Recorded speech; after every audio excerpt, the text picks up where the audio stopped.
The world of woke. Now, you might think that football is a good thing. You might think that children playing football is also a good thing. You might think that taking exercise is pretty woke, actually, because the more exercise you do, the more the wokeists will like it, because they'll say, good for you, you're not going to cost the NHS any money because you're keeping fit. That's what they sometimes say. But up in Merseyside, Sefton Council doesn't agree. In Merseyside and in Sefton Council, they think playing football's bad. Why?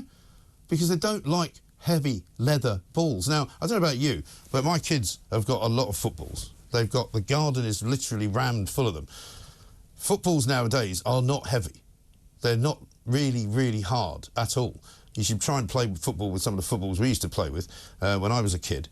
When you got hit by one of those when it was wet, blimey, you certainly knew. But now, these balls that we play with, that the kids play with, are very light. They're very lightweight. But apparently, there was a notice put up, a community protection notice was put up in a local sort of playing field where kids were playing, in which it said that basically a large number of complaints have been raised by neighbours, and the notice barred pupils from this school from using heavy leather footballs, right?